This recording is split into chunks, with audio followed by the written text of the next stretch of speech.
Assessore Cavatton, Vittorio Sgarbi ha presentato il nuovo evento culturale Babele che partirà dal 17 ottobre. Sì, dal 17 al 23 ottobre quest'anno Padova sarà capitale, noi riteniamo, della letteratura, declinata attraverso svariate manifestazioni che coinvolgeranno tutti i luoghi simbolo e dell'amministrazione cittadina e speriamo anche quei luoghi che vengono deputati appunto alla cura del libro e alla narrativa. Un evento dedicato e aperto a tutti, ovviamente.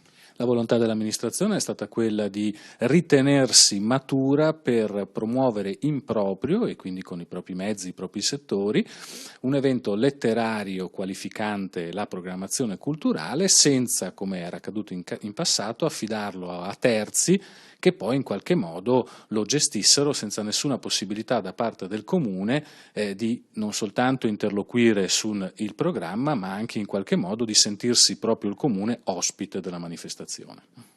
Ecco, spieghiamo anche che questa rassegna non sostituisce la Fiera delle Parole, ma è un'altra cosa. È una cosa completamente diversa. Noi vorremmo che più che la presentazione del libro o la presentazione dell'autore di se stesso alla cittadinanza o a quanti vorranno partecipare, vi siano soprattutto dibattiti, che questi dibattiti coinvolgano magari più autori e più intellettuali e soprattutto vogliamo far riflettere sui grandi temi della nostra epoca. Grandi iconi saranno presenti anche quest'anno, ne diciamo qualcuno?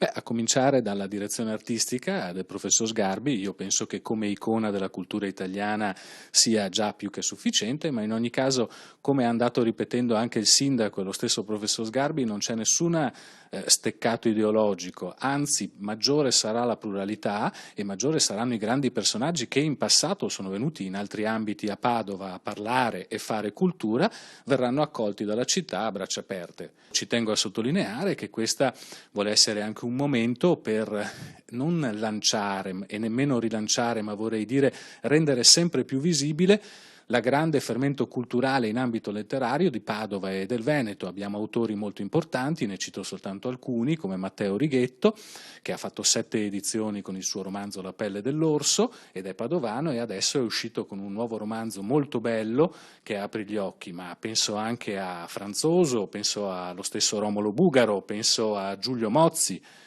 E non solo, abbiamo anche case editrici sul nostro territorio molto importanti che magari in passato sono state poco valutate e che operano in settori sicuramente vicini alla quella che noi possiamo considerare la narrativa in senso stretto. Penso ad esempio alla casa editrice Becco Giallo, che è una casa editrice che ormai ha 10 anni e fa produzioni fumettistiche.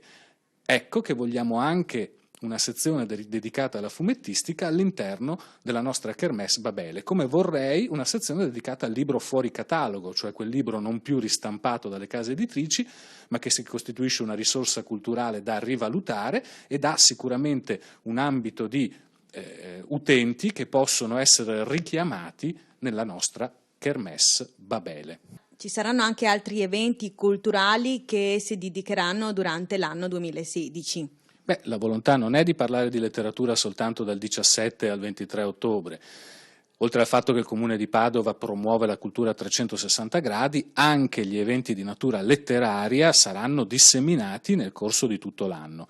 Babele è in qualche modo il culmen, è quella manifestazione che riunisce tanti pensatori, tanti intellettuali in un brevissimo spazio di tempo, ma gli appuntamenti con gli autori e noi speriamo anche con gli editori in una programmazione che guardi anche alla letteratura dei ragazzi e per l'infanzia saranno cadenzati nel corso di tutto l'anno.